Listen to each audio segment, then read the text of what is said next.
Hi, everybody. Welcome to our channel, our Scientology Stories Peeling the Onion. My name is Mark Fisher, and we've got a special guest today. But before we introduce her, we're going to introduce my co-host, Janis Gillham Grady. Hi, Janis. How you doing? Good day, everyone. Can you hear me okay? Yes, I Salute. can hear you okay. Reporting to duty. That's this great. This is my duty now. This is my only obligation I have in life right now is to show up on time for these shows. Anyway, we've got a lot of people in here already. Get in the chat. Let us know where you're watching from. Are you from Europe or South Africa or Clearwater or wherever you're from? Get in that chat. Let us know where you're here. And we've already got over 100 people in here, which is great. And it's going to grow and grow and grow. I wanted to show something, Janis. We're having a really nice Saturday. Right, Janis? Oh, right, Mark. But good day. This is our new merchandise, our coffee mugs here. It's got our Scientology Stories Peeling the Onion logo on one side. And on this one, it has Right Janis. And then we also have one that says Correct Mark, if you want Correct Mark instead. And then Janis, show yours, both sides of yours. Yeah, I have the koala in the Hawaiian t-shirt. Here, let me get it on this side. There you go. Better. Yeah. And then on the other side is the Peeling the Onion, our Scientology Stories. And then inside? It's blue. Yeah, you've got a blue color on the inside. Yeah. Anyway, if you're interested in buying any of our merchandise, you can, right below the comment section, you'll see them pictured. Just click on them and you can order them from Fourth Wall. We've got other products as well. And the other new product that we have, we just added, Janis, was your Koala Calm, is now available on our merchandise store. Can you tell people a little bit about your Koala Calm? Yes, my Koala Calm is a product my dad originally came up with maybe 40 years ago, Peter Gillham. He had a product called Natural Vitality, Natural Calm. Anyway, mine is very similar. It's a slight change in the formula, I say, for the better, because it doesn't cause one to get the runs as much as the Natural Calm that he came out with so many years ago. So anyway, mine's called Koala Calm, based off my label being Outback Naturals. And we got more products coming out, but this one is a very good seller, and we've had demands for it, so we're putting it on our merchant's website to make it easier to get. And how big is the container, and what flavors are there? It's a 12-ounce container, and there's plain and apple cinnamon. Apple cinnamon is kind of the smell you get in the winter by a roaring fire drinking apple cinnamon cider. Great. Well, anyway, that's a new product on our merchandise channel, our merchandise store. Just click on the store on our YouTube page, or like I said, you can go down below the comments on your screen and you can see the stuff there and go from there. Sorry, that's my phone. Anyway, I want to comment, Mark. I want to comment. I'm loving Clearwater is showing up all over the place. There's a Clearwater in Quebec now. It's like all these different states have little towns now called Clearwater. It's probably just an individual home, but it's Clearwater. Well, you know, I was listening yesterday to Amy and Aaron on being interviewed, and Amy is the one who actually said people will say Clearwater, you know, Ohio, Clearwater, Oklahoma, just to say, you know, as a kind of inside joke. So anyway, Clearwater, Norway just showed up. There we go. Clearwater, Norway just showed up right here. Here we go. Clearwater, Norway. Hey, from Waterloo, Ontario, and here's the Clearwater, Norway. Anyways, we want to welcome everybody here today, okay? We're going to introduce our guest here, and I just want to let everybody know this is her first interview. She's never done an interview online before, and so we're really privileged and glad that she decided to do it on our channel.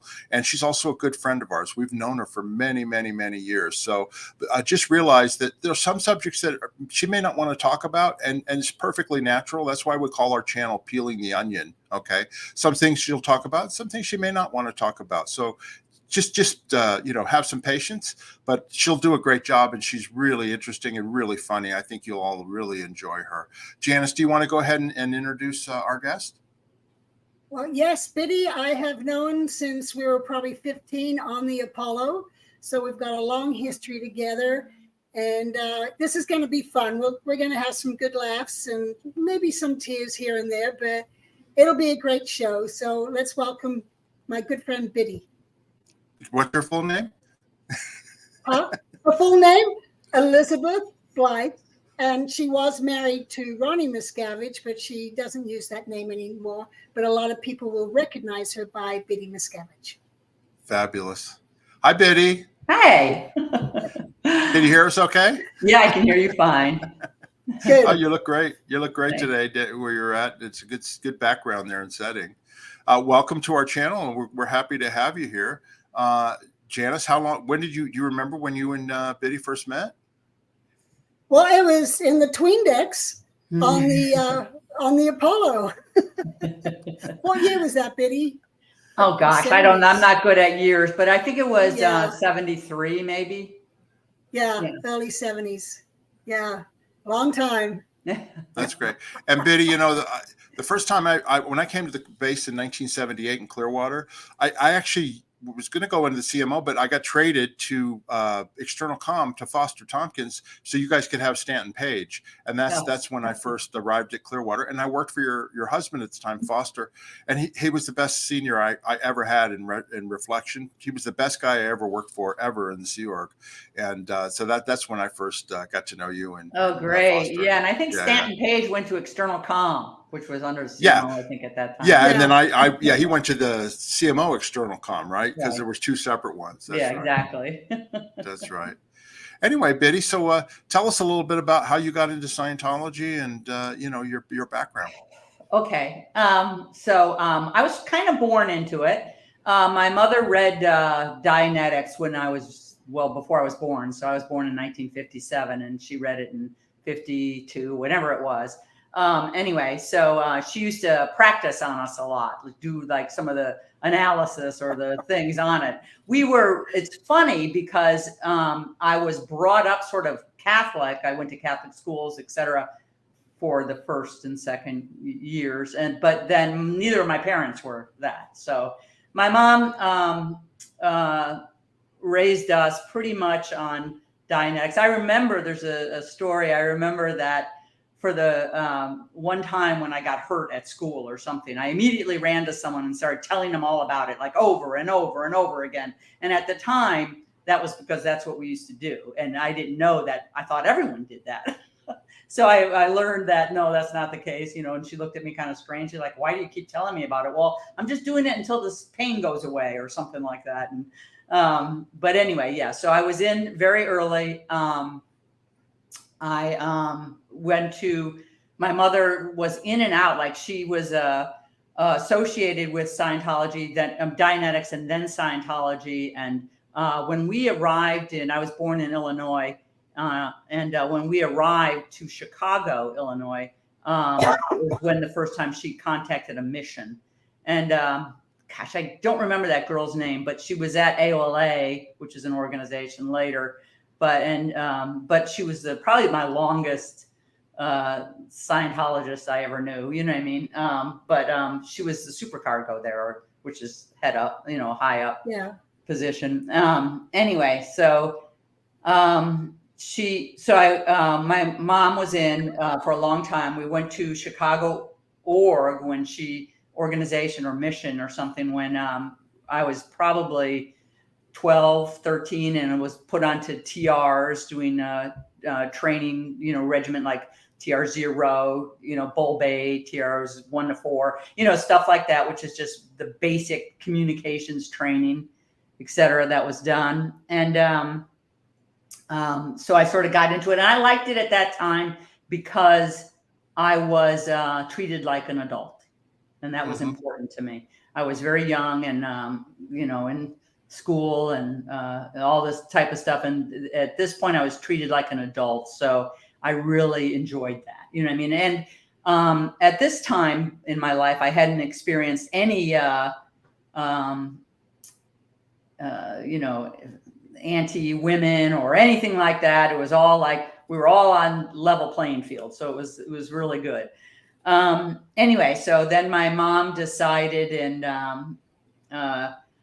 early 71. So I'd probably say about May or June or July, August. And I had just turned 14 at that time to go into the Sea Org. And we traveled across country from Chicago, cross country all the way to LA to join the Sea Org. And I remember the date, which was December 8th, 1971. And so that was the date. Now, your dad was with you as well, right? My dad was with me at this time, who was, so good question, because at the time when we left, like my mother was like, she just made us all go no matter what. Like, and I don't think my dad was really even a Scientologist at that time, really. And, but we all had to join. I remember telling my mother I didn't want to go, and she said, well, then you got to go to Joliet Reform School in Illinois. So that was my choices. Reform school or go with, so I went, okay, I'll go with you guys. So we all went. I was going to say, just to interrupt that. So then you basically, just to jump forward, I mean, you were a senior executive in RTC eventually. We're going to fill in the gaps in between. But this is you in Religious Technology Center, right? Yes, exactly. Yeah, and here's a closer picture here. You were the Deputy Inspector General of RTC. I'm just letting our viewers know, that you were very senior executive, right? Yeah, for real. For real. And then you also, because people are asking, just to establish, you also are the mother of Sterling Tompkins and Justin Tompkins. They're twins. Boys, right? Right. And then you're also the mother of Jenna Miscavige, correct? Yes. Different husbands. I was married to Foster Tompkins, and I had the twin boys, which was Justin and Sterling, which I didn't know I was having twins until the first one was born. There you go. I was pretty young. And then I had, I divorced Foster. We separated, whatever. And then I remarried Ronnie Miscavige, and I had Jenna. Fabulous. So, okay, great. Yeah. So we've established all of that so the viewers know who you are. You have a photo. You have a photo of Ronnie and Biddy with Jenna. Yeah, just 1 second here. I got to get to it and pull it up here. Here it is. I got it right here. And there you are here. There you are with Jenna between you and Ronnie. And that had to be in the 1990s sometime, right? Exactly. Based on how old Jenna is there. Yeah, exactly. Yeah. Fabulous. People are saying you look. People are saying Jenna looks just like you. A lot of comments on that saying that really you look just like you. Yeah. That's funny. Because I always thought she looked more like the other side than mine, But I no, I can see that. Yeah, now because I got the white hair, Anyway, carry on. You joined the Sea Organization out in California, right? Right. So, quick thing. So we joined that at that time. My dad and mom and all my sisters and brothers, of which I have 8 brothers and sisters, just so you know. Yeah, a big family. Not all of them joined at that time. I think my older sisters did not, but all the younger ones did. And we came in LA, and we were at AOLA at that time. And then we went to the ship at that time, which was the Excalibur, and the Boulevard were in Long Beach, California. I was going to say parked, but berthed right next to each other. And we went on the Excalibur. And at that point, I think my mom and dad left. The environment for the small children was just not acceptable to them, and so they left. With how many children did they leave? Gosh, so I think that what went with them was maybe 2 or 3. Because I know John came. John was older than me. Came to the ship. Right. My brother Johnny was on the Apollo, and he was on the Apollo from straight out of Chicago. So probably in 1969, even 68, around or whenever that was in 70, he was on the Apollo. That's my older brother, Johnny. Yeah. And so he was already there again, because we were already involved in it at that time. But then we went, but then I went there. So all the younger family left. So Sarah, TC, all these people left with my mom and dad. I was, I stayed because and at the time I remember thinking, it was an adventure. and it was I was treated like my age didn't matter. It wasn't a hindrance, which previously it had been. Anything like in school, I went to Joyce Kilmer in Chicago, and anytime I wanted to communicate on something or speak out on something, my age was always kind of used against me at that time, very young. So I was like ready for anyone. If they accepted me at this young age, I was happy for it. So, I was going to ask, did you also feel the same way being a female, that you were more accepted as a female in the Sea organization at that time and later? I didn't notice that until after I left the Sea Org. So during the entire time in the Sea Org, I never felt ever that that I was a woman was a problem, that, someone wouldn't listen to me or that, I was like ridiculous. I've made that point before too. I've made that point too, that in the Sea organization, women were in the top positions back in the early 70s. Jill Gleason and all these different people. They were the Hannah Eltringham. She was the captain of the ship. It wasn't gender based. You know what I mean? Yeah, it wasn't. And it wasn't until I went out that I noticed that there was, because I went into a field after I left the church and Scientology and all that. I went into a field of project management, construction, this type of thing, energy consumption, climate change type thing. And that is male dominated. And so that was where I started to feel like, oh, hey, there was a lot more of that type of thing occurring. Yeah. And that's when I noticed it. I noticed that it wasn't like that previously, but I think when I went in initially, I was so young, I didn't notice one way or the other, but that is true now. Yeah. Anyway, carry on. So I was on the ship, and at that time we had to do certain set of courses and training and all that, and I did that on the Excalibur ship, and then I went over to USLO, which was many names for that nowadays. Follow West US, all these type of things. It's in the Western United States. Go ahead. We interviewed Tom DeFore yesterday. He called it useless. Right? Useless. USLO, useless. I'd never heard that before. Yeah. Well, it's but funny he was on the because Excel. Yeah, exactly. Yeah, exactly. Anyway, so I went to the USLO, and I was on reception. And I remember at that time, and I don't remember why or anything like that, but Kima came and Terry on a mission. And I don't know if it was at US. I mean, I was on reception, and I was like watching them, and like, oh my goodness, they're like, who are they, and all this other stuff. But I remember they came at that time. Anyway, segue, different subject, but so I came to the USLO. I met a lot of people there. I think I met Holly there for the first time, and Ron Gablehouse.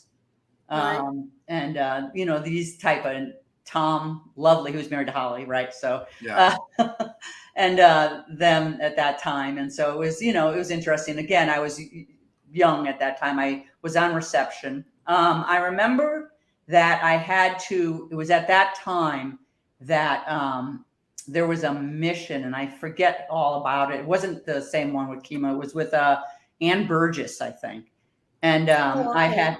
Yeah, it was my history is not OSA or GEO related at all. Right, I was completely in the other streams or lines, so I don't know anything much about that. But anyway, at that time, I had to leave because I was underage. I didn't have a guardian. My father would not turn over legal guardianship to anyone. He just would not do it. He would not to anyone he didn't know or met or anything like that. He wouldn't do it. And so I had no legal guardian. And at this time they were conducting raids on USLO on the children, which was a horrible scene. What do you mean by that? The health department that was doing it? Yeah. And what I mean by that is, right. And I was older. As a matter of fact, while I was there, the Riesdorfs arrived. and they were going. So this is Dee Dee and not Lois, but Dee Dee, Gail, Gary, and all that. And I was friends with them because they were close to my age, and they were going through there on their way to the Apollo. So I met them at that time, and we were friends and all that. But anyway, I digress. So the children's scene was horrible. It was that's why, again, like I said, my father left. I was older, so I was 14, and so I wasn't in the children's section, but it was terrible. Like, and what I mean by terrible is like I remember in the basement across the street from the Beacon Street, which was a nice building, by the way. It wasn't treated nicely, but it was an old building anyway. But across the street there was a home where people, I guess, lived or were birthed. And it had, if you were new, you lived in the basement and you had mattresses on the floor, and it would rain. And so, or it would flood or whatever. So there'd be water floating. I remember seeing little kids in that situation, and it was horrible. And I know that's why my father eventually left. You know what I mean? He said, no way, that can't do that. Right. I wasn't in that because I was older. You know what I mean? So, right. But it was bad news. But I was at an age that I had to have a legal guardian, and I did not have one at that time. None of my family lived in California, and so I didn't have anything like that. So I had to leave. So, and I remember that was the first experience I ever had with sec checking, in that I got a Joburg type of sec check. And I remember half of the sec check was clearing the words because I didn't understand it at all. Just so everybody knows, for our viewers, sec checking is basically where they're trying to see if you're hiding anything or any crimes or anything you shouldn't have been doing. It's a type of interrogation. Sorry, go ahead. Yeah, no, that's correct. And that this one was created in, I guess, when LRH was in Johannesburg, because it's called the Joburg. And so it's got a lot of questions like that I didn't understand at all. So I had to, get educated on it and then get checked on it. Anyway, I got that, and then I had to return. At that point, my family had moved to Colorado. So they were all in, like my mom, my dad, my younger sisters and brothers were in Colorado at that time. So I had to leave because I was underage. And so I came back then after that. I spent probably about a year or a half a year in Colorado before I could arrange a legal guardianship. And fortunately at that time, my older sister was able to be my guardian somehow. My older sister, Jennifer, was able to be a guardian of mine. So good, I could go back and she could be my guardian. That was okay with my father. He just wouldn't let anyone outside my family be my guardian particularly. So I went back then to, and in between I was at the Denver mission, which I think was run by a guy named Chick. Okay. I don't know. I don't think there was a Denver org at that time. But so I did the courses like the HAS or HQS, I think, which is Hubbard Qualified Scientologist or something. And then I went back, and I went to when I went back, I went to Celebrity Center. And the reason I did that at that time is it looked like a nicer place. You know what I mean? The old supermarket building. Yeah, exactly. It was nicer. I didn't want to do AOLA or all these places that were, and I didn't want to go back to the USLO at all. Right. And so I went there. And so I worked there or stayed there and, worked, and sort of like at that time we had, there was requirements of a gown. You had to wear, not a gown, a long skirt. Yeah. Yeah. Now, was Janice's mother there? Was she? Yes. So she was befriended me, I would say, or took me under her wing. Janice's mother was Yvonne Gillham, later Yvonne Gillham Gents, and she was the founder, the starter of Celebrity Center in Los Angeles.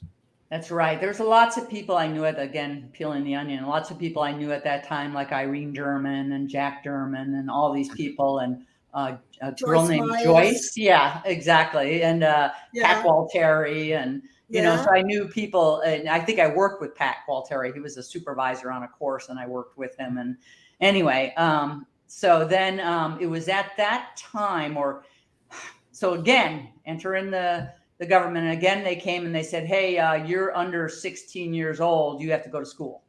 I went, God, you know what I mean? I don't want to go to school, you know what I mean? And all this stuff. I didn't want to go back in that and then show up to work. You know, it was kind of weird. Yeah. And so she said, well, if you go to the Apollo with my daughters, then you wouldn't have to. And so then it was from there, I went from CC Int to the Apollo. And that's when I met up with Janis. How old were you then when that happened, and what year? Do you remember what year it was? I never remember years. Got my calculator, but I remember early 70s, right? Early 70s. Yeah, early 70s for sure.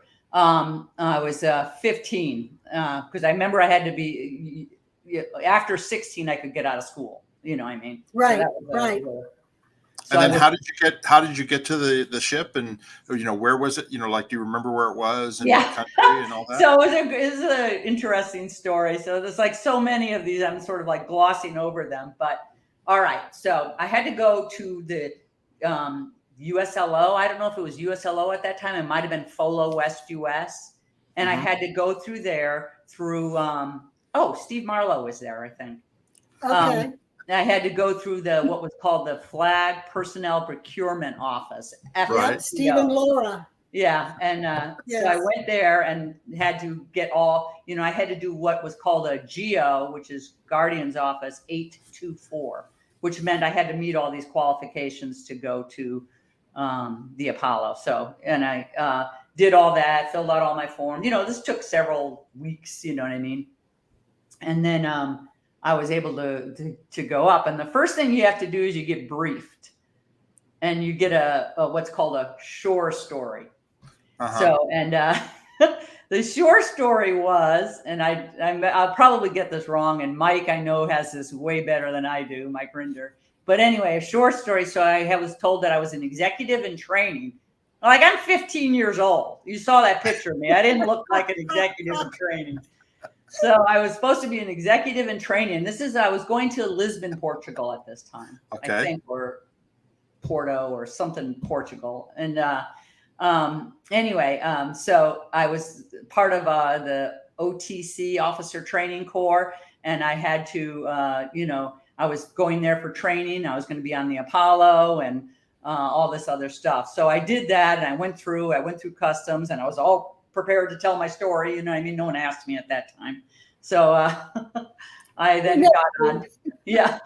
Well, they did the second time. I'll tell you about that later. But so I went on, and I was all prepared to tell this story about how I was going to be an officer in training and all this other stuff. Anyway, and then I arrived on board, and we went from there all over the place. I remember Lisbon. I remember another place in Portugal. And I remember Morocco. Setúbal. Thank you. And we would go Janis on a remembers catamaran to a little island. Huh? Janis remembers everything. I know. Yes. The little island, that was Troy. Yes, exactly. Yeah. On a catamaran, and we would go real fast over the water. I love that thing. But anyway, yeah. Right. Yeah.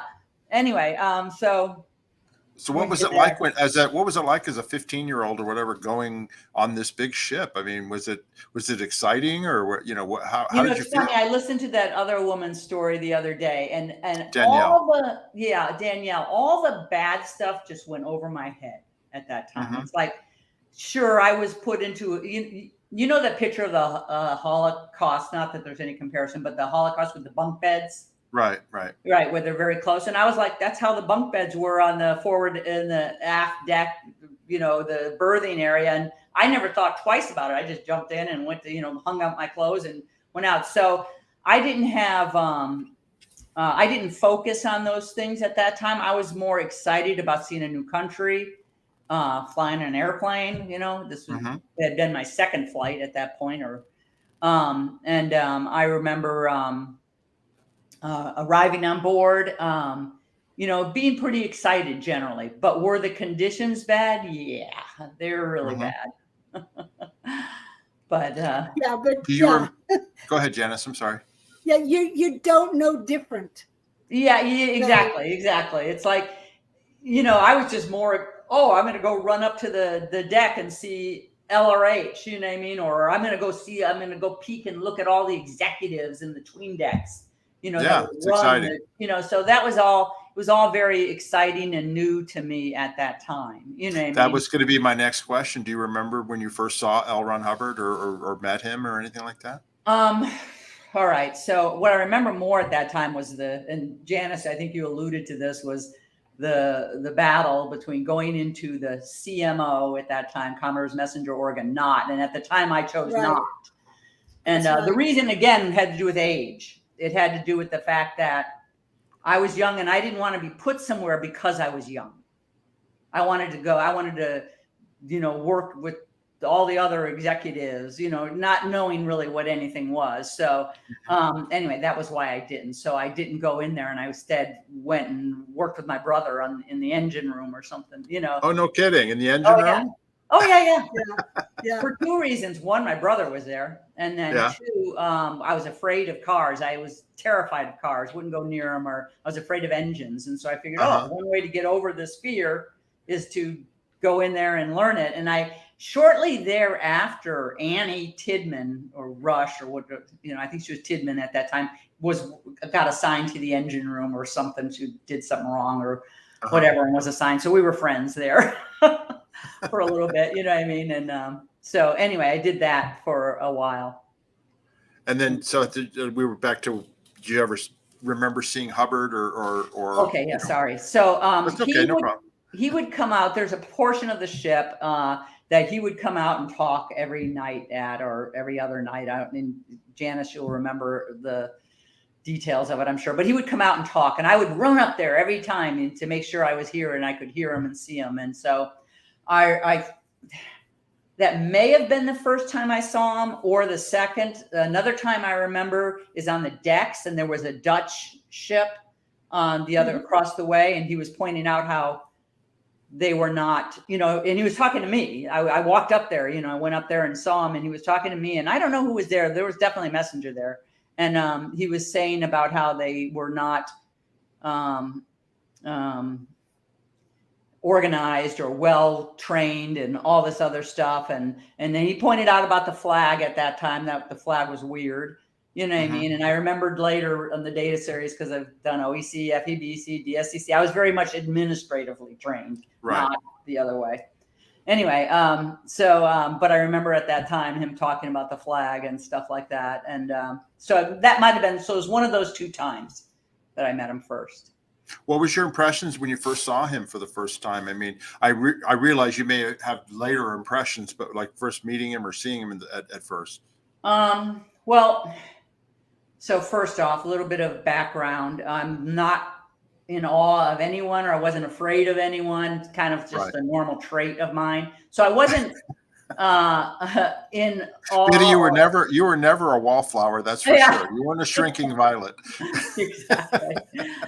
So I wasn't like, in awe or whatever. I just met him and I listened to what he had to say about it. And I noticed, so what are the things I noticed? I noticed he was older. He was old for me, now probably younger than I am now, but at the time. Yeah, he was probably in his late 50s. Yeah, that he was older, and that he would, that he knew a lot about the ships and stuff like that. It's funny because I mentioned this again in hindsight. I would say,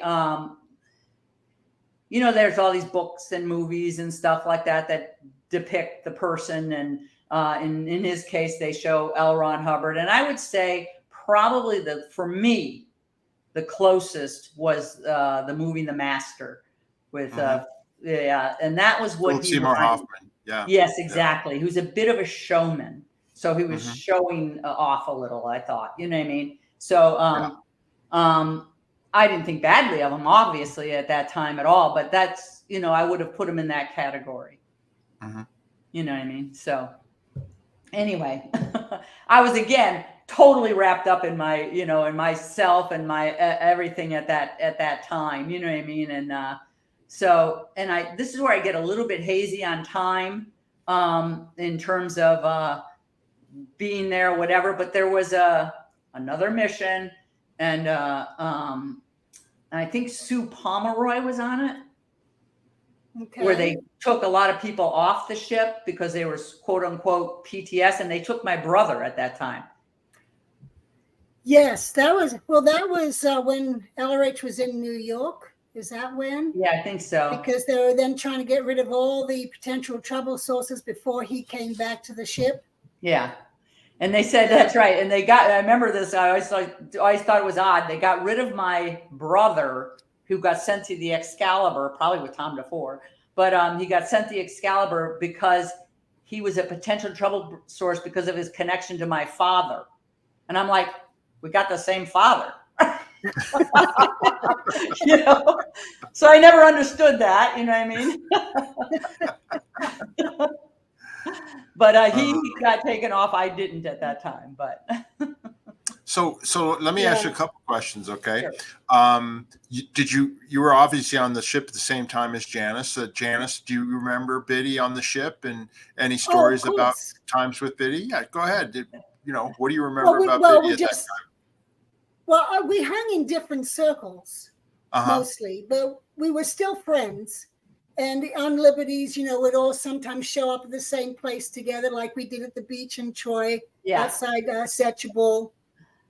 And, would all end up shopping together or whatever. So, yeah. I remember getting so sunburned once in Troy, that's so burnt that I was laying in my bed and I was like, blistered and all that type of thing because of anyway, it was so.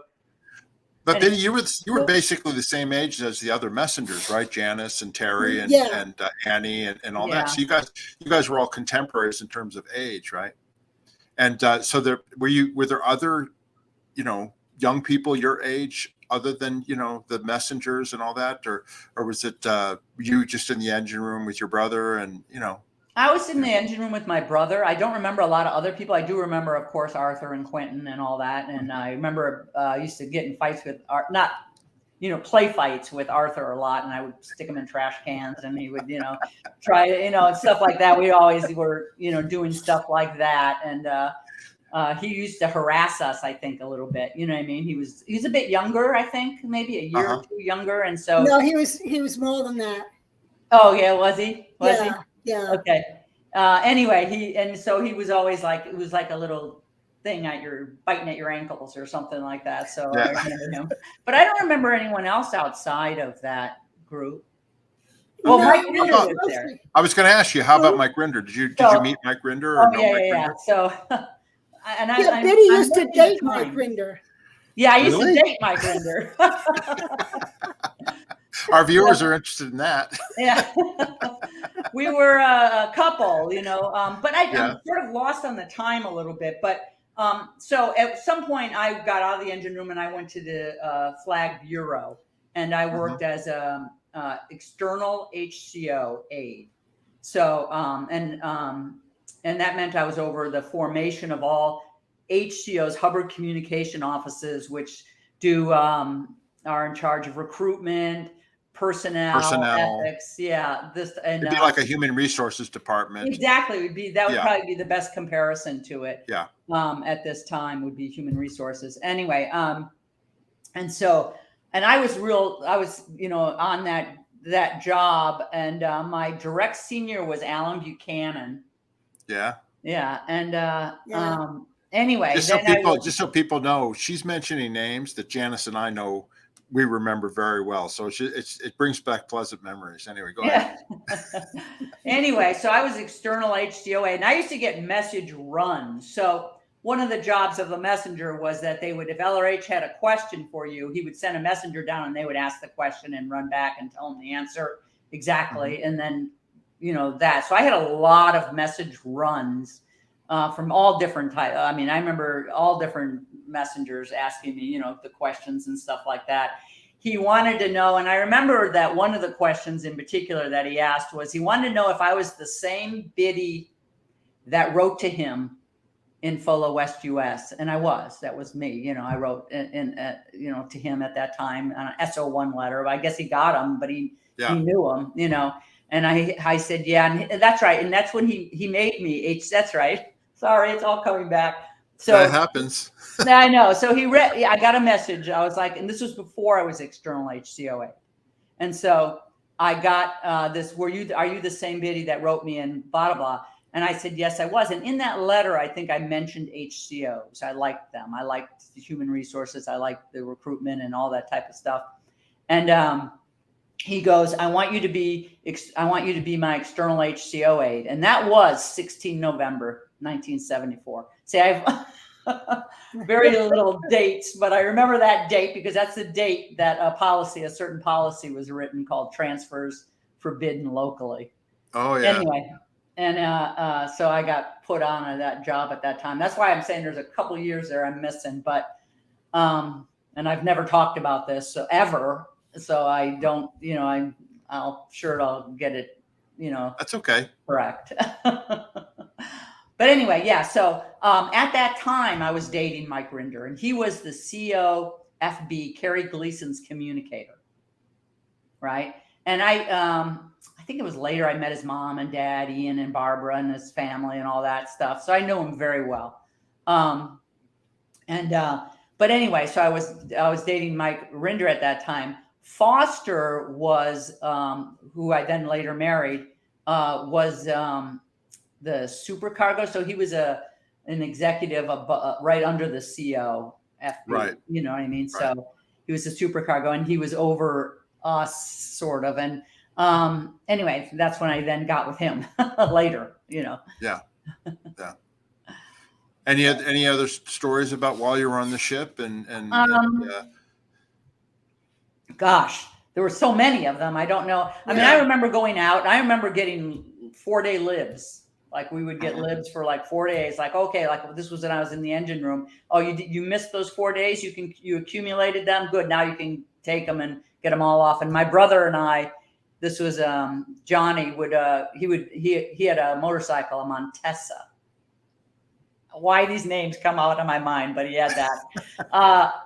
And we went driving around Spain and Portugal, around those areas on the back of his bike. And I remember he would rev the bike up and knock me off the back if I tried to steer from behind, which I constantly did. He did that to me too. Yeah. Yeah. Anyway, so at that time, I was, you know, learning fast to be an executive. That's what I really wanted to be. I remember because I was external HCOA, Alan Buchanan CS1, but also Diana was CS6. She was over right at that time, and we were the youngest. Diana and I were the youngest executives at that time, and that I was very proud of. That, you know what I mean, because I wanted to be it. That was what I was. That was my goal. You were a teenager, right? Oh yeah, yeah. Yeah, and we used to. We used to set up, you know, running, you know, getting these manned up, getting this extra staff. So, and I had a knack at that for some reason. I would get any extra staff I could get that were qualified. I would put in HCOs around the world. You know what I mean? So, and I tried to get each at the way the structure worked at that time. You had flag, and then you had the FOLOs underneath it, and so you'd want representation in the FOLO, and then they would take it out to the org. So I think I got every FOLO with an HCO person, and then anyway, so I realize that stuff's probably very boring. No, that's okay.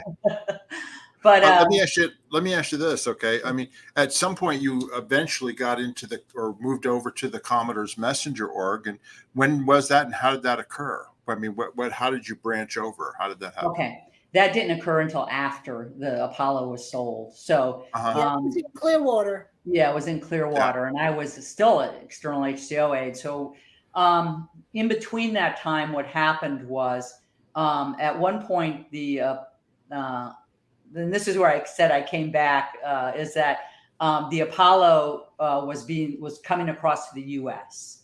Okay, and LRH was worried that he would be arrested the minute they landed in, I think, North Carolina or somewhere at that time, and sort of he took off. John Danelovich was the port captain, I think, and so they arrived on shore and they were trying to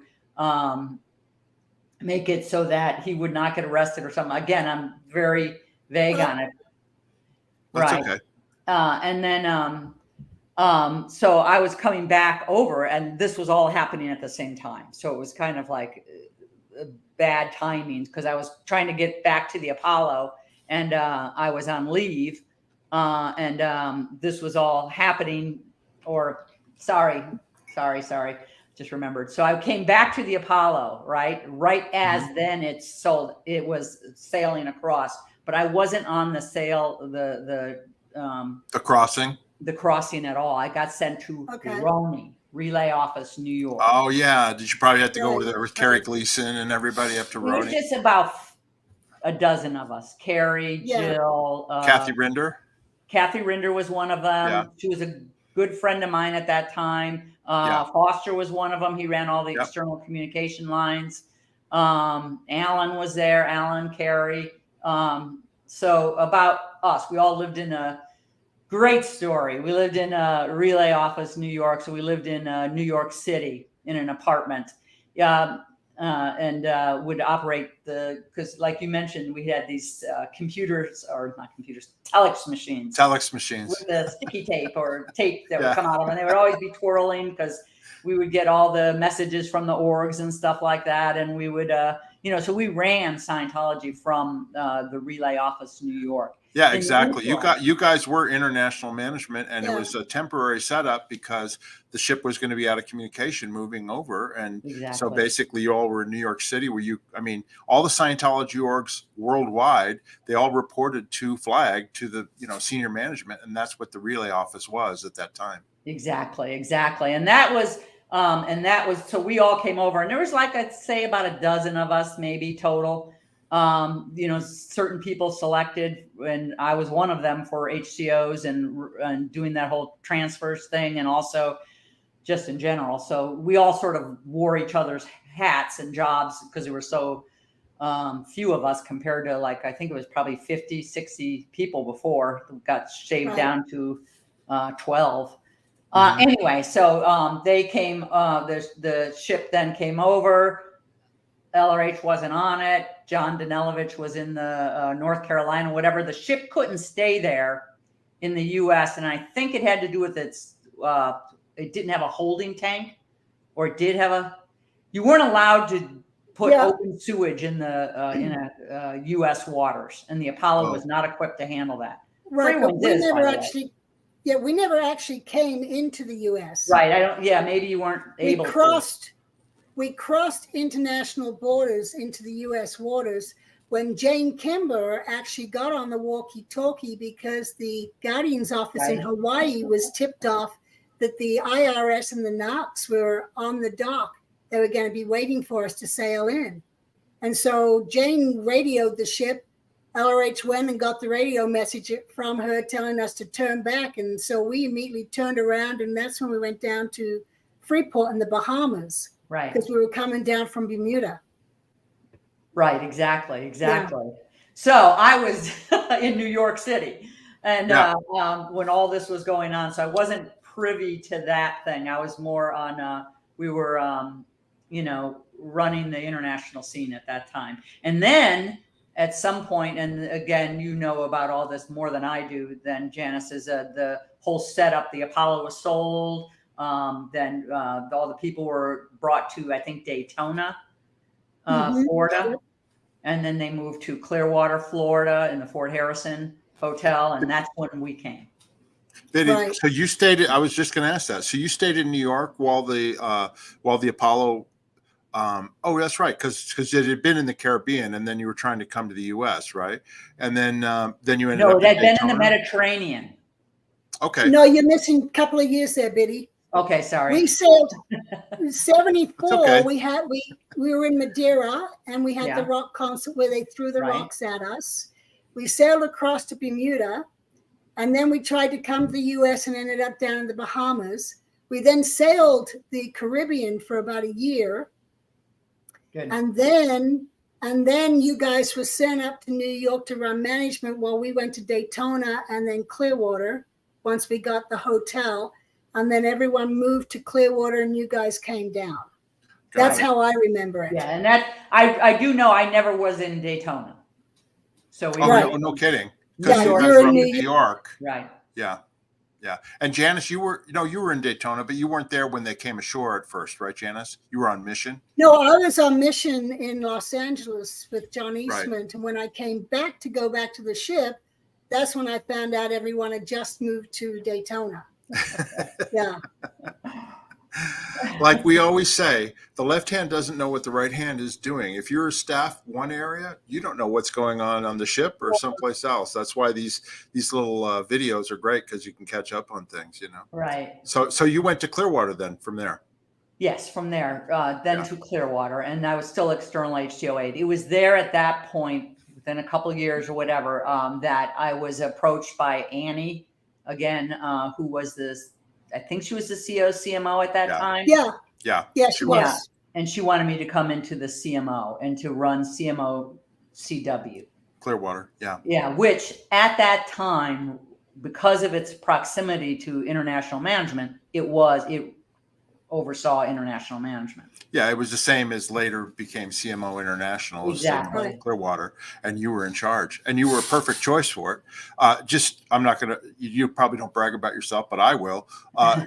Biddy was extremely capable. When she said that she liked executive and being in charge of administration and stuff like that, she was a powerhouse. Okay, when she was the CEO of the Commodore's Messenger Org in Clearwater, the Flag Service Org took off. I mean, it was making millions of dollars every month, and Biddy was overseeing that as the commanding officer of the CMO in Clearwater. Thanks. Anyway, it was at that time that Annie, and again, it was a bit of a you got to come in here or else type thing. Yeah. So I went, okay, I'll go in. Kind of type of thing. I don't know why. I mean, I'm not saying that for any reason, but that is what I thought at that time. And so I was there, and that's when we went out to Jaeger. Oh yeah, because Shelly, Yeager, and Julie, my future wife, they all had to go to Clearwater High School because they were under 16, right? That's right. Yes. And yes. I was over 16, so by that point, so I was cool. I was like probably 18 or 19. Yeah. The Jaeger was getting harassed at school, and so that's when Biddy and I, along with the Venter sisters, Trudy and Bella, we all were like, we're not having Jaeger being, picked on by these kids. So we get in the car and we drive down to the high school, and they all come out of school, and this kid is there starting to pick on Jaeger again. And so Biddy, myself, Bella, and Trudy, we go running up to him, all excited to see him. And for a teenage boy, that was pretty exciting to have. He was very young, and he had all these beautiful older women coming to his salvation and all that. So he was very proud. Exactly. Yeah. That was funny. It was rough on those kids going to high school there because they were picked on for being Scientologists. And they weren't in Scientology on their choice, just like us. It was, it was our parents who got us all in. But they were picked on and, harassed. They hated it. Exactly. Yeah. Anyway, so that was a interesting time. So I think Carrie was COFB at that time. I don't know where Mike was. I was married to Foster though. I had married him right when we got back, or right at Roni. I think I remember. I think wasn't Mike involved in external? Wasn't he the external comm aide for a while, and then Foster replaced him? Something like that. I don't know. Yeah, Mike. I know he was, because Mike eventually ended up in Clearwater, the CMO, right?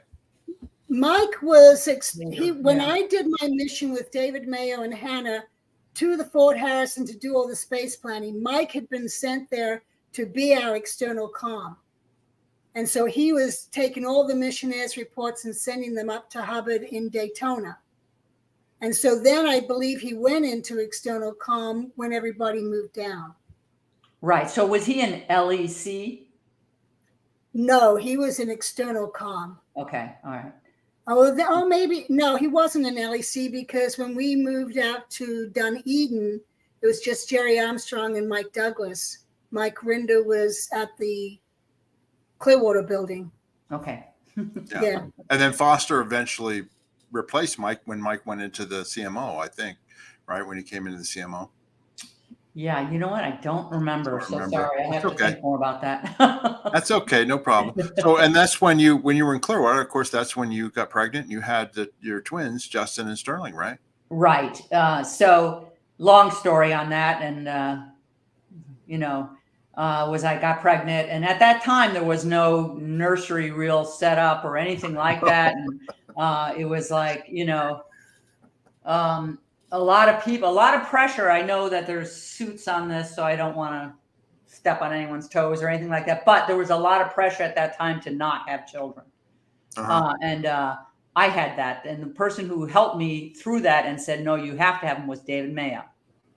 I want to say that, because he was very supportive of the children. And as a matter of fact, and wanted them to survive. Anyway, all that. So they were born there. I only thought I was having one. And then the second one was born. The second one was born. Mike Rinder and Kathy Rinder were the godparents. So it was a total surprise. You had two. Yeah, they didn't do like sonograms and everything there. And no, back in those days, right? Not at that time. Did they even?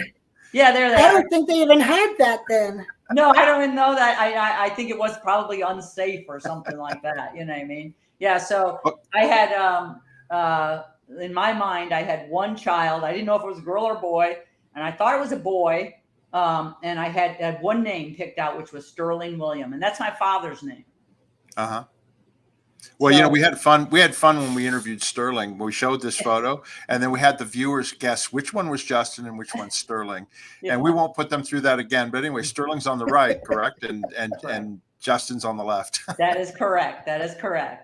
And so it's Sterling William on the right, and then on the left is Justin. And then and I know he's going to hate me bringing this up, but he got Foster's father's middle name, which was Lyle. So it was Justin Lyle and Sterling William. And Justin doesn't like Lyle? Well, he doesn't. I mean, for some reason, yeah, I don't know.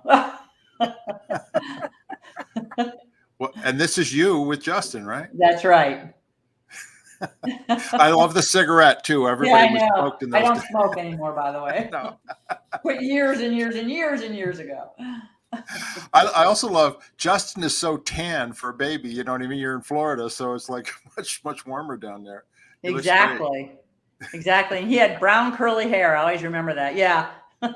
So in this photo, you have Darius Wilhair on the left. On the left, and then you have Justin on the right, and then Taryn Rinder there as well. So that's the three of them. This is at Disney World or Land, whatever's in Florida. Right, and there they are again. So now I was with Foster. I'm sorry, with Ronnie. Ronnie Miscavige, yeah. So Justin is in the one stroller, I guess, on the left. Yeah. All right, and then Darius is in the other one on the right. And then Ronnie is pushing Justin. I'm next to Ronnie. And then that's Debbie. That Debbie Cook? Yeah. Yeah, people will know who Debbie Cook is. Yeah, she was in the CMO originally. Yeah. Before Captain FSO. And then Becky. Yep. Parker. Becky Hobbs? Yes. No, well, Becky Hobbs?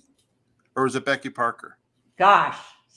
Becky? That's okay. Becky, that's all I remember. It's Becky. Yeah. She was also in the CMO. So we were all CMO at that time. Except for Darius. Oh, yeah. No, okay. So this is a family photo of the Miscaviges.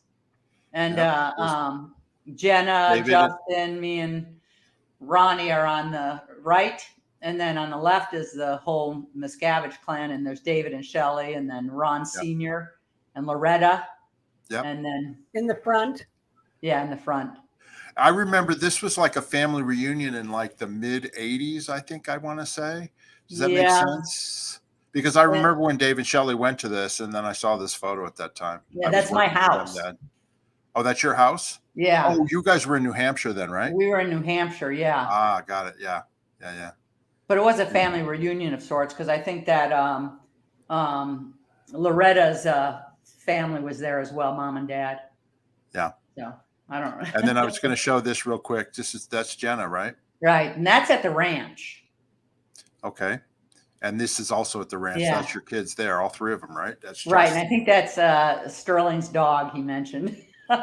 Yes. Justin, Jenna, and Sterling. Yeah. Now the ranch is the property that is up by the International Base in Gillham Hot Springs. We used to call it Happy Valley, but then it became the Kids Ranch, right? Exactly. Yeah, it became the Kids Ranch. There was two setups. One was when the twins were born, they were at the originally at the Fort Harrison Hotel. Then I actually set up the nursery in the QI, which is right from your position in the CMO. You as a side thing. You took action to improve the nursery. Right, exactly. Yeah, and Biddy, I worked with you on that too. Probably I was LRH Com Estates at that time. Yeah. And so I remember Joanna Atlee was the nursery in charge at the Fort Harrison. They had the little rooms and the cabanas back by the garage. That was the initial, and it was way too small. Right. And of course, LRH was writing all the time about how come we have to have so many nannies for the kids, and it was a state law. And then they bought the Quality Inn, and then they moved the nursery out there, which made sense. And the parents lived out there too with their kids, right? That's right. So we lived right there, and we had the kids right there. So all the parents were brought there, and the nursery was there, so that we were all sort of together at that point. And then there was lots of rules and regulations that we had to learn from the bottom up on how to set it up, because it was probably one of our first renovation projects too. Because we had to renovate the rooms to turn them into the nursery and make sure there was enough, the ratios were right and all this other stuff. And anyway, there was a CMO nursery, and that is where Justin and Sterling were. And Woody, which is Becky's husband, was one of the guys that would help take care of the kids. Now, let me ask you a question about kids, childcare, and all that. Okay, Hubbard and Miscavige too. They always considered kids as a distraction, in my opinion, right? Whereas the parents were constantly having to fight for their rights to be their parents and to be with their kids. Am I missing something, or is that kind of the way you felt? No, that's correct. I had again, this is a Tom Bridge, and it was like peeling the onion. We don't have all the time, but I went up to La Quinta and where the old where LRH was, and he did have a picture of my kids. I remember that. Because it was sort of stunning to be there and then have that and see that. But so I remember more the animosity towards kids more with Miscavige. Miscavige, yeah. Than I do with. I don't remember any one way or the other with LRH. Yeah. With LRH, he always complained that the parents were dumping their kids on the Sea Org to take care of them. But then he didn't go out of his way to make sure the parents took that time to be able to, or understand why the parents wouldn't take care of their kids, because they had an hour a day. But then the other staff who didn't have kids would make the parents feel wrong for leaving their jobs to go and see their kids. Right. And so the kids were kind of considered a distraction to getting the job done. Right. I do know that at that time there was no, you really did fend for yourself. So if I needed a nursery, I put a nursery there. You know what I mean? I got one. You know what I mean? Or if I needed this, like you say 1 hour a day. We actually had longer at the time when Justin and Sterling were little, because, and I guess the CMO, because we would go there after dinner. We would go home and then we were home. You know what I mean? So it would be like, after 6 or something, we would be home at that time. So the 1 hour rule didn't occur until later. And that I think was a David rule. But we used to have libs and have time like you saw in the going to Disneyland and stuff like that. But so that it became tougher and tougher and tougher, I think. And I think you're right, Janis, that the reason it did is because of people who were not related to it. So it always was, you had to fend for yourself. And I was fortunate in that if I needed a nursery, I would put one there, you know what I mean? Or if I needed the ranch set up, I would set it up, you know what I mean? And not many people fought with me on that subject, you know what I mean? Because it was always in the air that you had to do it this way. You know, we had to put a nursery there or put a ranch there, or I was going to leave, you know what I mean? And that was always there. Janis mentioned, this is towards the end when Janis and I were still in the CR, that basically you were one of the main people to set up the kids ranch, because you had all these international executives at Gillham Hot Spring and their kids were in Los Angeles, which was crazy. It was 90 minutes away. There's no way you could go see them. And then Janis, you worked with Biddy on that for a little while, right?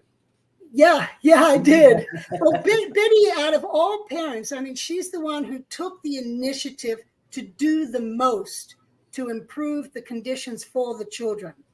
You know, she went ahead and got the QI for Clearwater. And then when she ended up at Intel Gold Base and her kids were down in Pack, but she was finding she had to stay up there, that's when she was like, well, let me do something about this, and arrange that ranch out at Happy Valley be turned into a ranch for the kids, so that the parents all up there that weren't seeing their kids could see them. Otherwise, they'd have, and liberties were being stopped. And so the parents would take their 3 hours in the morning on Sunday mornings and get up early and drive down and see the kids, and then have to try and get back to the base, you know, in time for muster. And it was insane. Yeah, and I will say that was all Miscavige, Dave Miscavige, blocking that and coming down on the kids. And it was him who forced the executive director, Guillaume Reserve, to write the issue of No More Kids. Right. That was all coming from Dave. Right. And the only shining light in all that was Biddy putting her foot down and saying, I'm going to have my kids up here with me. Right. Yeah. Exactly. Yeah. And it was at that time, and you might remember that, Mark, but it was like, we had to jump early and get it set up early, because there was all sorts of stuff going on in LA at that time. And another subject for another peel in the onion is the free wins. But I was on that project at that time. So I was on and off to the Caribbean. Probably, I think I counted 35 stamps in my passport to the Caribbean. Back and forth. So anyway, but at that time we brought all the kids, you know, initially it was Justin and maybe some few other ones to help on the renovation of the place, you know what I mean? And then there was a shooting or something like that happened in LA, and I brought up then Jenna, and I remember because Benjamin lived in the same place, and so I brought Benjamin too, you know, and Taryn and all that type of stuff. So they all came up at that time, even before we were ready. But the idea was to get them in a better environment at that time, you know, than LA. I think we're going to leave it as far as your story here, but we're going to do some more in the future, obviously. But I want to show a couple of pictures, and then we're going to go to questions. So any of our viewers out there, if you've got questions for Biddy, get in the chat, write the word question, or you can super chat us or super sticker us. That's greatly appreciated. But if you write question, it's easy for us to mark it, and then we'll ask the questions to Biddy, and so we'll go for there. But I wanted to show this picture here. Who are those two people? That's Biddy and I. That's in Oceanside, California. Yeah, that's when you were living down there. Right. But Paul and I used to go down to San Diego at least once a year and would visit with Biddy and other friends down there. There's Paul and Biddy. Right. Yeah. And then we've got this picture here, which is a big sort of reunion. Oh, yeah. Yeah. Go ahead, Janis, left to right. Gary Okay, Riesdorf, left right? to right. Gary Riesdorf with his sister Gail Irwin, with Mm-hmm. Gary's wife Lois, and in Right, the front red hair. is Jesse, and Jesse is married to Gary and Lois's son, who I'll point Right. out later. And then behind, next to Lois, is Ron and Lisa, who is Boyd, who is the parents of Jesse. That's right. And then in the blue and the black, that's Spanky Taylor. Right. And right behind her is Mike Rinder. And next to Rinder is my husband, Paul. And I'm in front of Paul in the orange shirt. Next to me is Sterling. And in front of him is Biddy holding one of Brett and Jesse's babies. Barely holding. Barely holding. Yeah, he's pulling your top down there. Yeah, I know. And then next to Biddy on the right is Dee Riesdorf.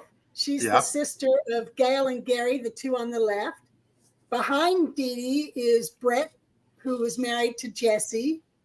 And then that's Shane Clark. Which is another crazy story. Yeah. No, they got together, but anyway. And then Steve Irwin, who's married to Gail on the left in the white. So that was a fun reunion there.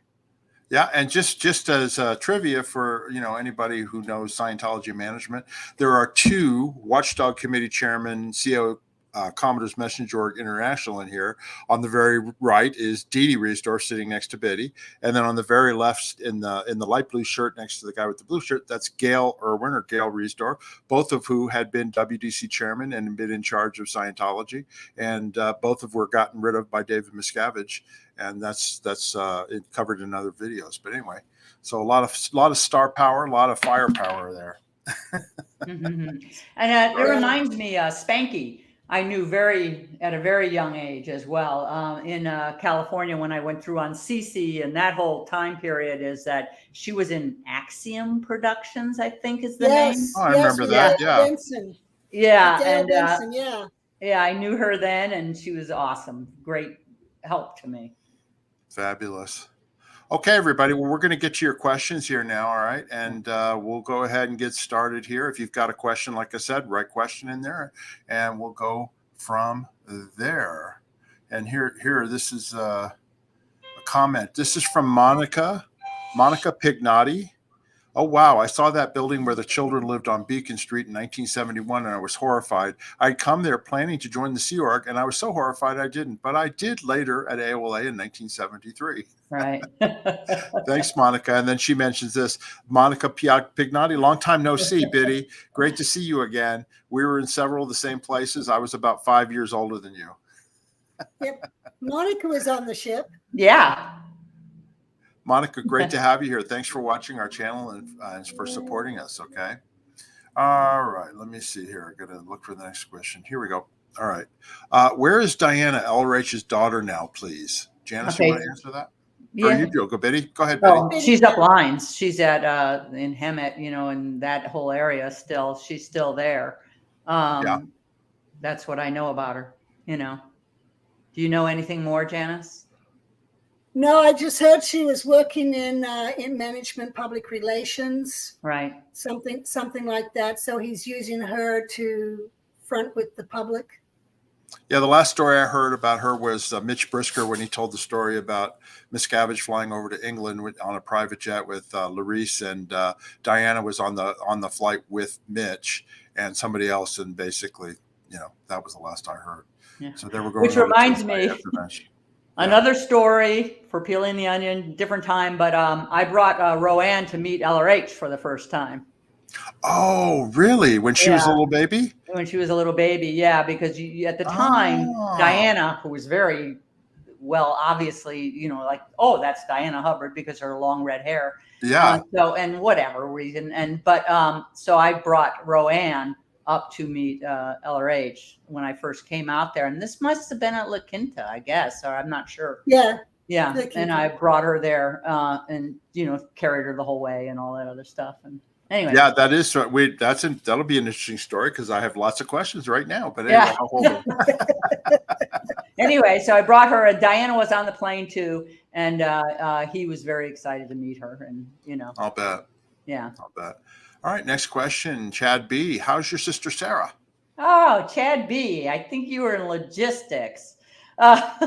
She's great. She's doing good. She's in Williamsburg. Ronnie and I brought her out, and her and Jim Mortland out to us when they left the SO from Arizona, and she lives there now, and she's doing really good. I saw her in Yeah. March. Yeah. Uh-huh. I hung out with her and Jim and Ronnie for a few days. Yeah. Okay. Good. Yeah. That's great. Thanks, Chad B. This is the next question from Nisa. Didn't you have any indication that you were even in a cult when you were in Scientology? At first, I didn't even think they were a cult. I don't even know what a cult was at that time. Yeah, me neither.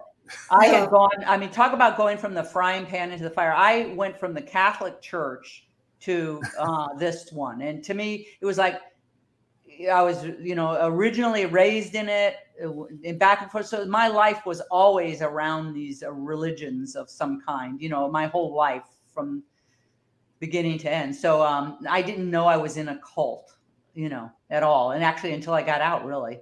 Yeah. Me too. I agree. Yeah, you think it's a religion, you're growing up in it, everything is normal to you.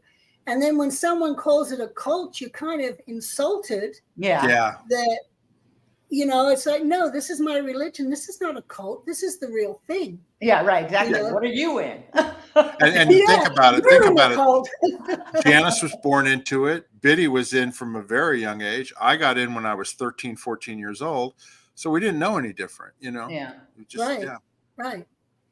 All right. Thanks for that question, Nisa. Next question, Sweet Liberty question. When you were on the ship, were you aware that you were being turned around to avoid the authorities, or did you find that out much later? I wasn't on at that time as I don't know where I was, but I think I got something messed up on my timeline at that point. But I was not there at that time. So I don't know, but Janis was, yeah. Yes, I mean, I was right by Hubbard when he was on the radio with Jane, and she was telling him, "Don't go into Charleston, turn around," And the concern is that yes, they'd probably arrest Hubbard for tax evasion. That was one concern. The other was the Knox were on the dock, and it was concerned that if we docked, that they would come to inspect and plant drugs on the ship. That's what the thoughts was on the ship, is we can't go in there because they'll plant drugs and then accuse us of trying to smuggle drugs into America. And so that's when we sailed down to Freeport in Bermuda, in the Bahamas. Right. Okay, great. And thanks for that question. It's interesting because I only know of all that because I had to study it for the setup of the free winds in Curacao and later on. So that's a whole nother story. That's a whole nother video too. Yeah, I know. Yeah. Betty, we're gonna do something with you. Yeah. The free winds did have the Jamaica door, which was for smuggling drugs. Thanks for that question. Owned it. Yeah. All right, here's our next one. Cheryl Luz7 in Las Vegas. She's a member of our channel and a friend of ours. Nice to see you here, Cheryl. Question, could somebody possibly make a high quality movie about your experiences? Have you ever been approached? I have. Janis. You have, Biddy? Yeah. At one time they were thinking of doing it and all that. And I remember,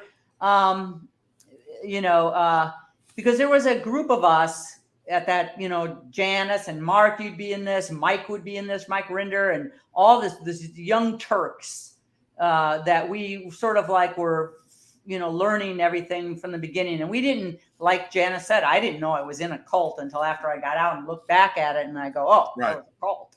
You know what I mean? When you're raised in it or that type of thing, it's so second nature to you, you don't notice it, as much. And then you start to see how weird it was.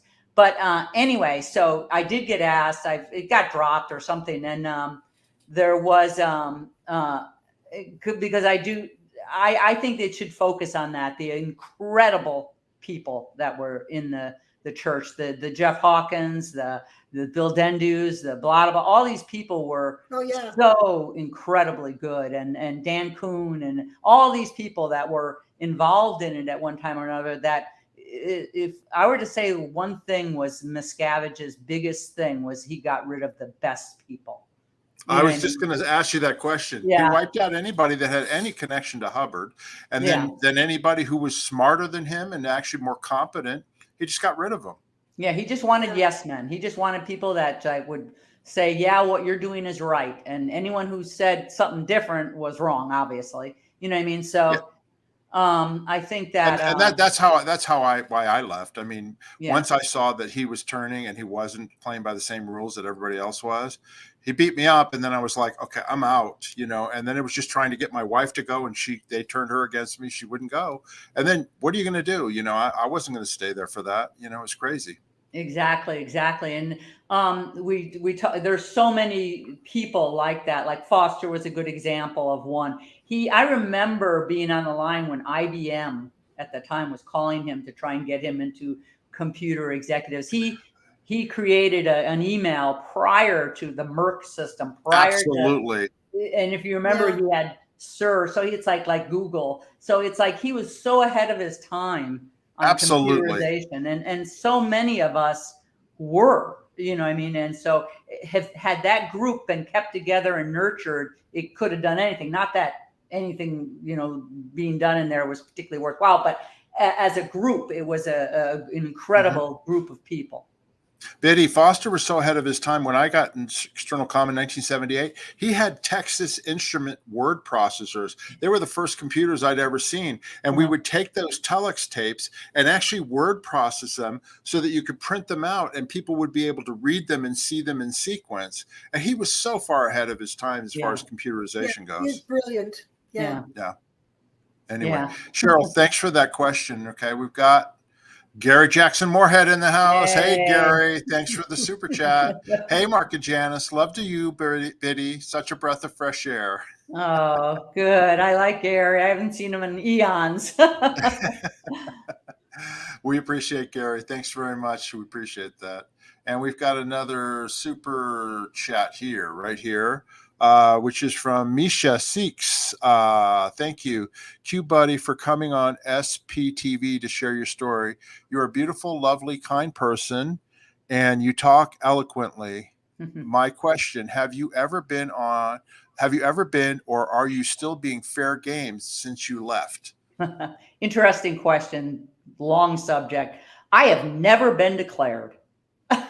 Never been. Oh, really? No, nothing. Oh.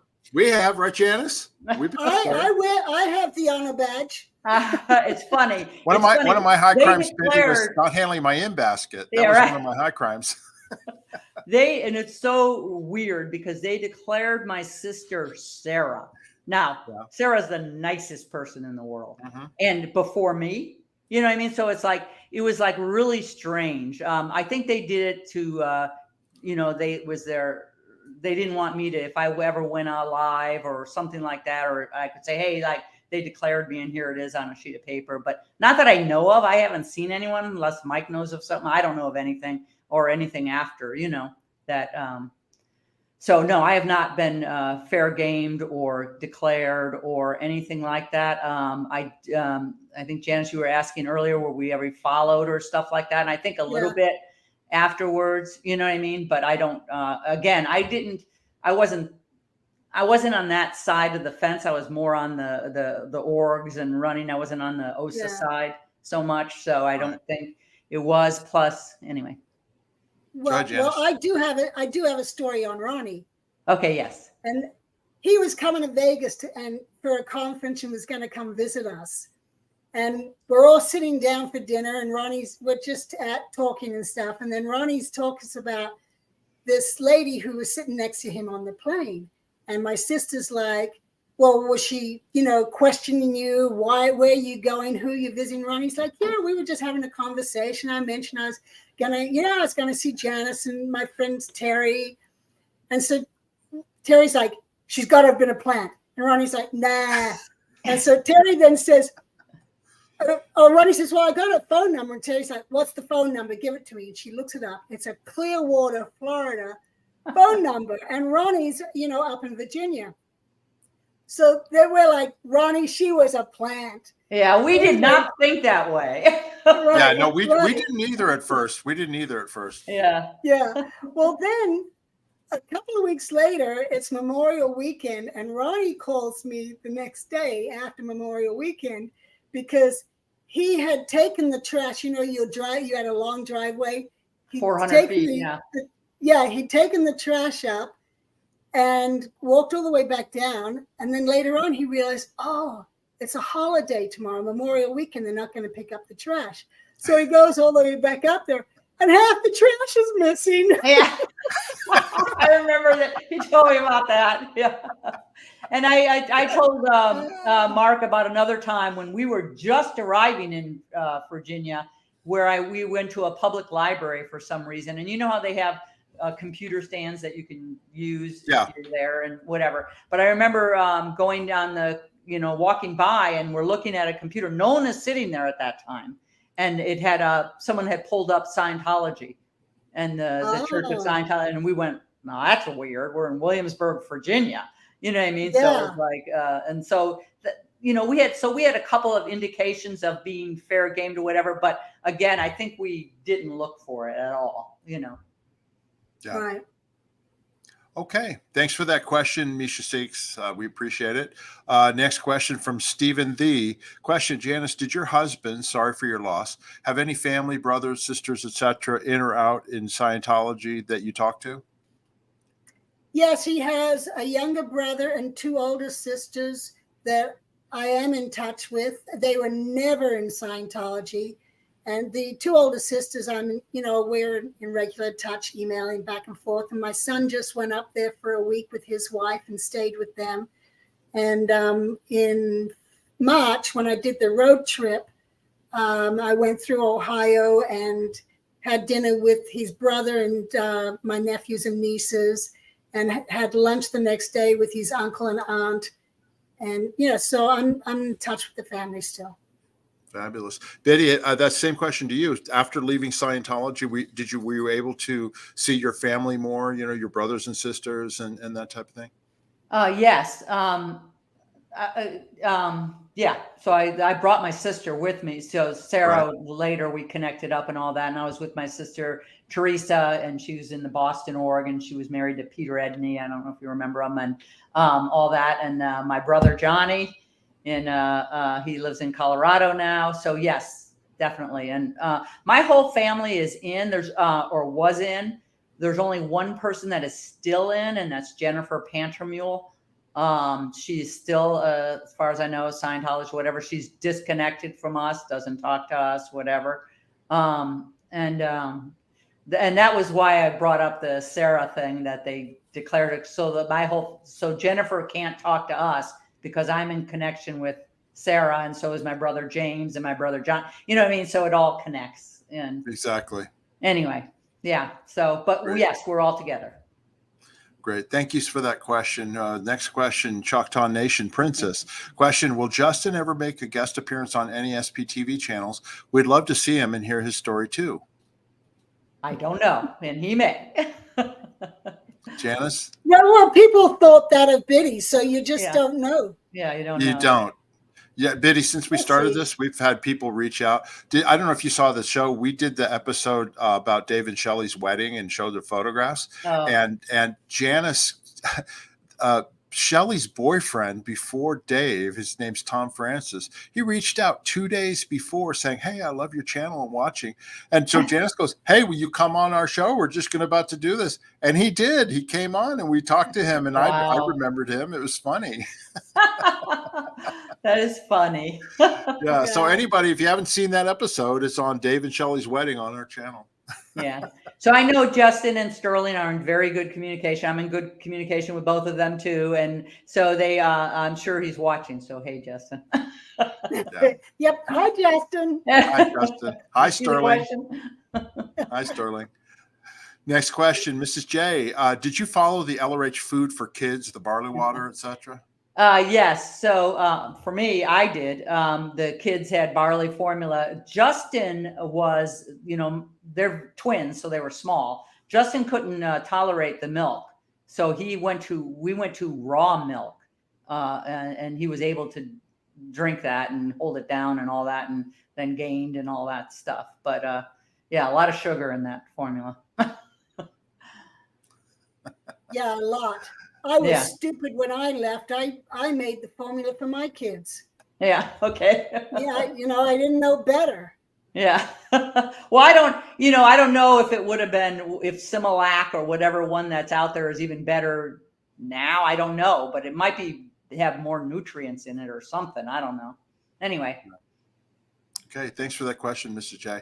Next question from Argo, sir, in the back seat. He's a member of our channel. That's what that little symbol means. And if you want to become a member of our channel, not just a subscriber, click on the join button on our channel and then follow the instructions. And we appreciate the support. So if you want to be a member, you can. Argo, great episode. My sister, 8, was in that basement on Beacon Street for pig birthing because she didn't pass white glove inspection. Wow. Terrible. I remember the pig birthing. I remember that. Thanks for that. This next question is from, and I can't pronounce his name. It's been spelled, I don't know how to pronounce it, but Mr. Rivas, I think it's a man here. Question, is it confirmed that Dave is a special director for the IRS COS secret agreement signed in 1993? I have no data. I was not involved. I wasn't even there. You probably weren't involved either, Biddy, right? No, not at all. Yeah, any of the OSA Guardian's office stuff, all three of us, none of us were involved with that at all. Yeah, So no. anyway, thanks for that question. And we'll go to the next one here. Yurdra Wango, what led you to leave Scientology? Wow, that could That's also another be a long story. total separate thing for me. Yeah. But I left. Summarize. Yeah. What's that? I said you could just summarize and then we'll go. All right. In a summary, was I realized it's had a blinding, clarifying moment that Dave was crazy, and that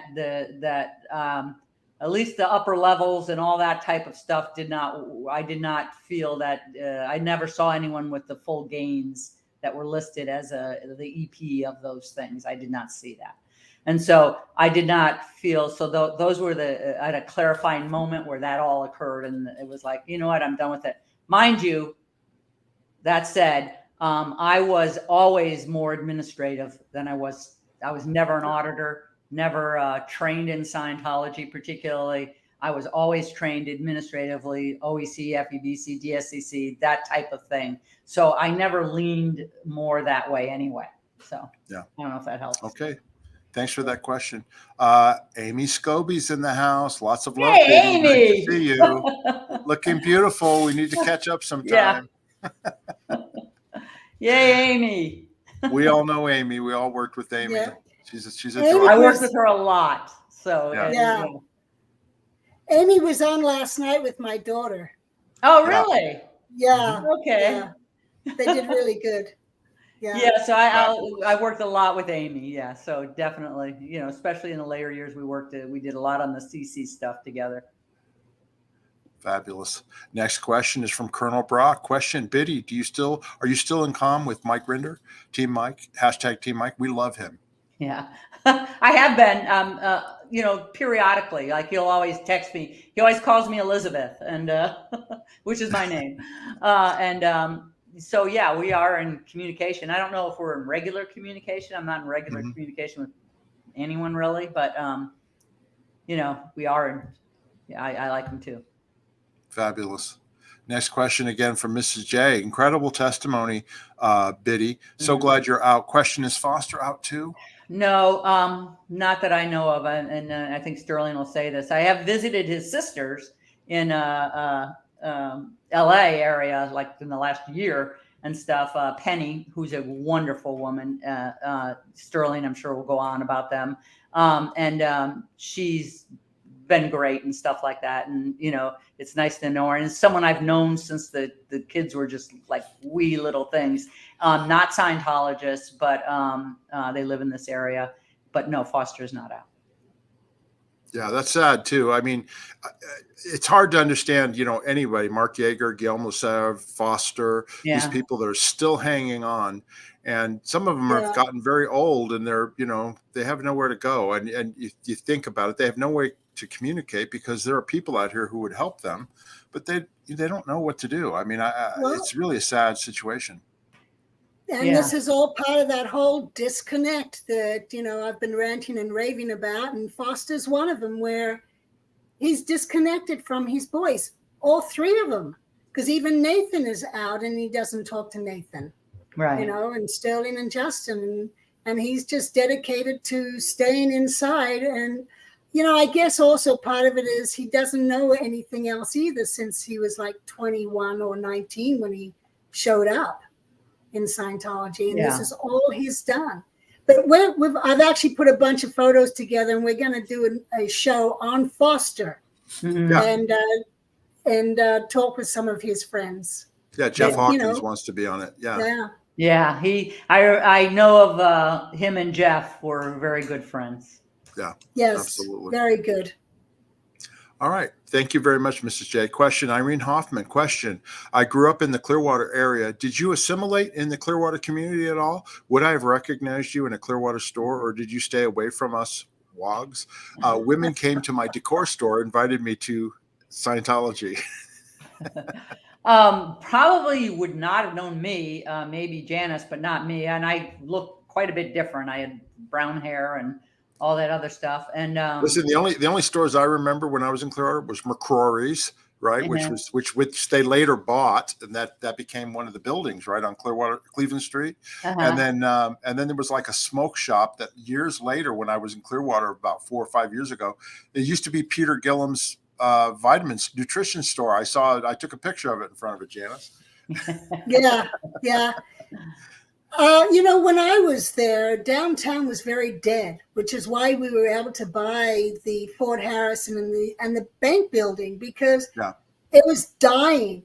The only thing that would happen is Sundays and Saturdays you'd see traffic lined up on Cleveland Street waiting to cross the bridge to go down to the beach. Otherwise, Clearwater was dead. But with us moving in, there was a lot of staff who went to the bakery, and there was one of those White Castle hamburger places people used to go to, and McCrory's, but otherwise, and the movie theater. Otherwise, there was really nothing there. Right, exactly. And if you got a Liberty, you went to the. It wasn't that Scientology moved in and the town died. The town was dead. Yeah. Which has enabled Scientology to buy those different buildings and take it over. And if you got a Liberty, you went to the Countryside Mall, or there was a Clearwater Mall, I think, and that's where we would go to the movies, and that was pretty much it, I don't think I went to the beach in the water, I think 2 times the entire time I lived in Clearwater. You know what I mean? We lived there, but you just never went to the beach. Yeah. Well, Biddy, you remember me and Ronnie? We'd go down at nighttime when I was down there on mission, and we'd just hang out down at the beach. I remember going to the beach quite a bit, but that was different. I mean, I went a lot of times for that, and I have pictures of all at different years too. I remember being down there with Jenny DeVocht once, and us taking pictures and stuff like that. I remember going on Dave Englehart's laissez-faire sailboat a couple of times out of Clearwater. Remember the laissez-faire? Yes, I do. Sailboat? Yeah. Thanks, Irene. We got a super sticker here from Bob Sweet. Thank you so much, Bob. We appreciate that. And here's a super chat. Thomas Rockamp. First Mitch gets going, then Jenna is back, then Mike and Leah are back on air, and now Biddy is speaking out. These are truly not easy days for Dave. Greetings from the SP country, Germany. Thanks, Thomas. We appreciate it. Okay, next we've got a question here. What does it say here? What year did Biddy leave? Is there a master list of everyone who left? Gosh. I don't remember, but I think 2001. Before I was going to say, wasn't it before 9/11 or was it after? Yeah, definitely before 9/11. Matter of fact, 9/11 is when I was in Cabo San Lucas, Mexico, when that happened, and trying to get back to LA, and flying into LA with Ronnie. Actually not flying in. We took a bus from Baja, Mexico, all the way across, which Federales and all that fun stuff, and then arrived in LA. We took the first flight out of LA to actually Pennsylvania, and then from there I went to Williamsburg. So it was like that time track I have. Okay, great. Thank you so much for that, KD. Amy has a comment. Amy Scobie, Mark Yeager tried to escape, got all the way to Hemet before the DM goons got there and shoved him in a van to bring him back. Wow. So, do you remember when that was, Amy? Or can we ask a question like that or no? she may, if Well, she's still in the if chat, she's she still may answer it. watching. Okay, yeah, wow. Yeah. But wasn't That was I fun had heard though. that he tried to escape around that time that he was put in the swamp to clear the bamboo, of which I just found out today you were added to that swamp team. Well, I wasn't in the swamp.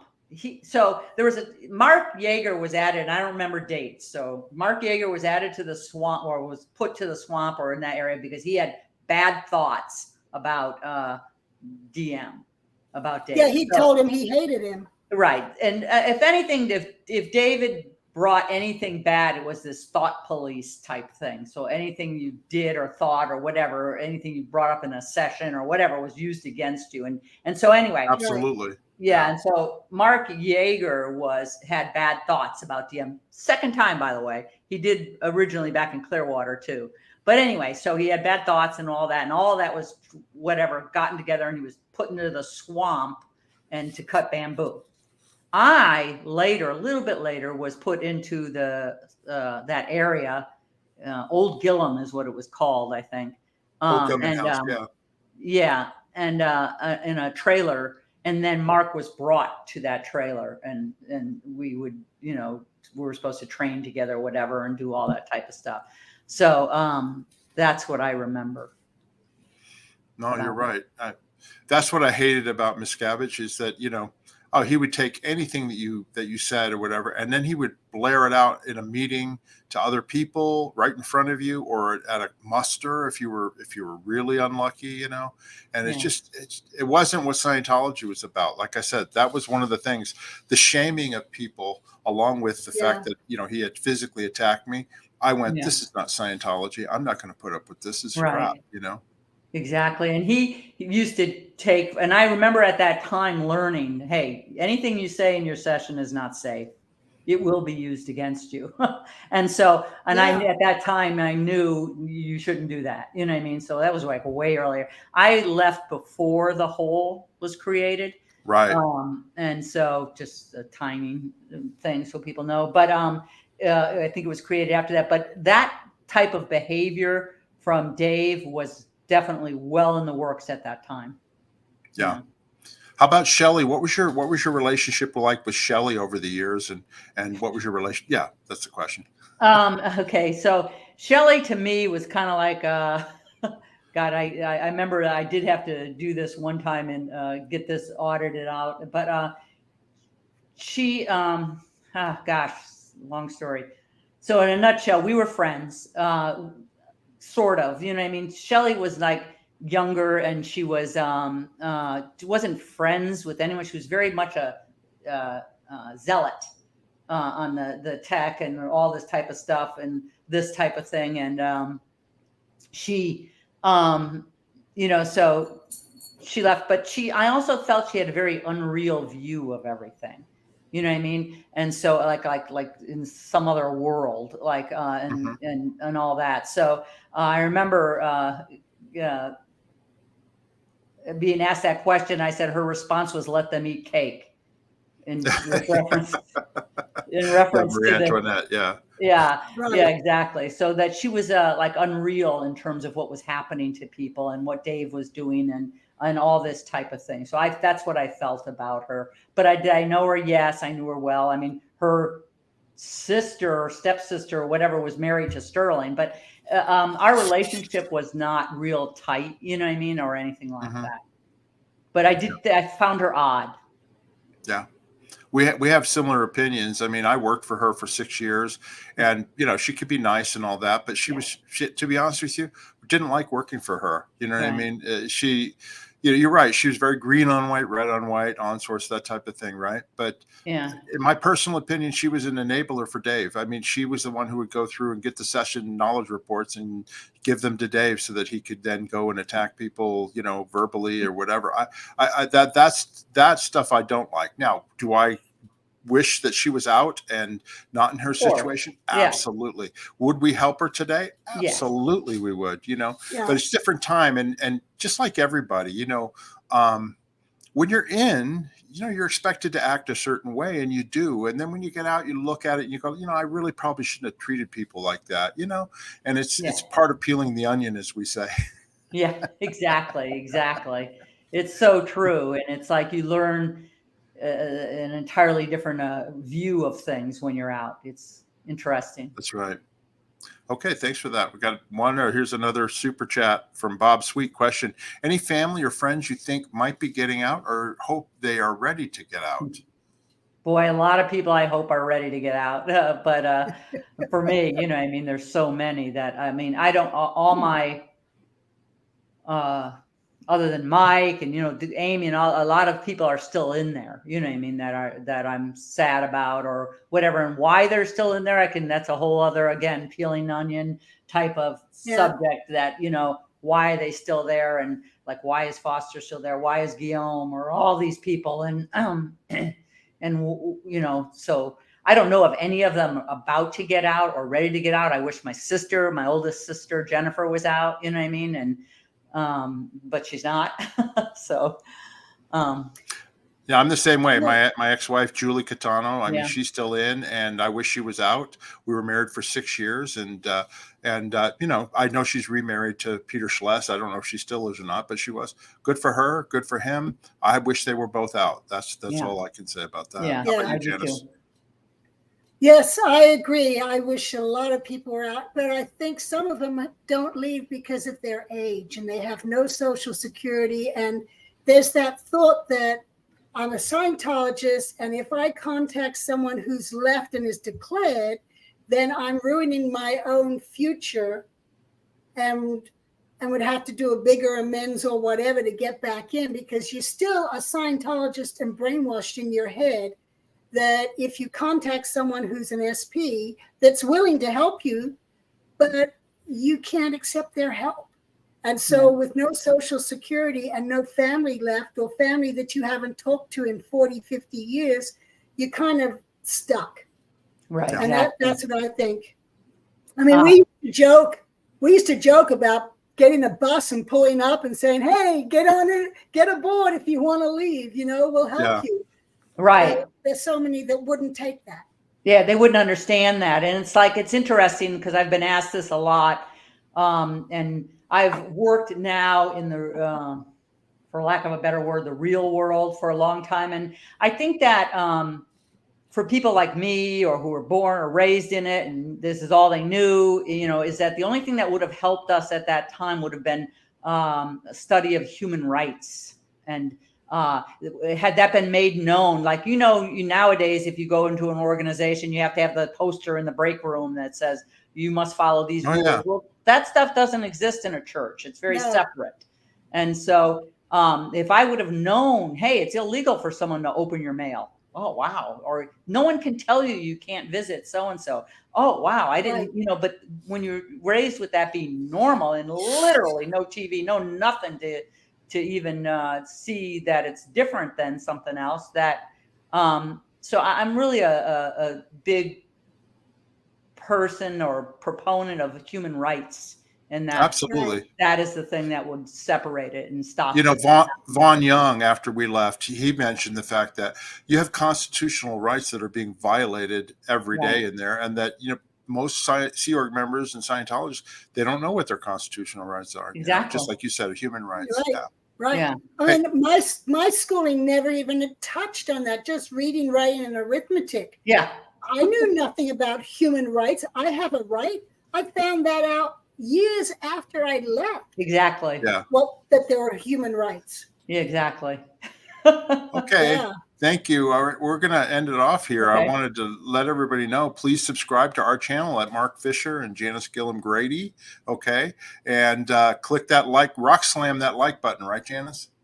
That's right. Rock slam the Hold rock. on. Right, Janis? Correct, Mark. Yeah. And this is our new coffee mugs, and you can see the pictures down there below the comments. So if you're interested in any of our merchandise, go ahead and click on that, and you can order your own. And also wanted to mention too, again, that we did add Koala Calm to our merchandise site. So if you want interested in getting some Koala Calm, sleeping better, that type of thing, go ahead and click down there, and you can get it. And if you have any questions that you want to ask that we haven't answered, or if you're watching a replay of this and you have a question, just write it in the comment section. Janis and I check them routinely, and we will get back to them. And we will have Biddy back on as often as she wants to come on, because we just touched the surface on a lot of things, right, Yeah. Biddy? Yeah, We just like, haven't touched the surface. yeah. Yeah. Yeah, we have, there's other subjects and things we'd love to talk about, but this is just an introductory video, so you all get to meet Biddy, and she's a wonderful person and a wonderful mother. And anyway, but we really appreciate you being on here, Biddy, with us for the first time. Great. Thank you so much for having me. I appreciate it. I like it too. Getting a lot out of it. Yeah, I have to good. get my time track in order of how it all went down, but yeah. Oh, that's okay. We Good. all remember, like we said, we call it peeling the onion. Yeah. Yeah. Yeah. Anything else, Janis, you want to say before we end off? I do not think so. I hope you all enjoyed the show. And yes, Biddy will be back with us again. We just have to Great. schedule it out. Yeah. Thanks, Biddy. Biddy, don't hang up. I'm going to play the exit video, and then we still can talk to you afterwards, okay? Okay, good. Okay, good. Okay. All right, everybody. Until next time, thanks for watching our channel. We'll see you. Thank you.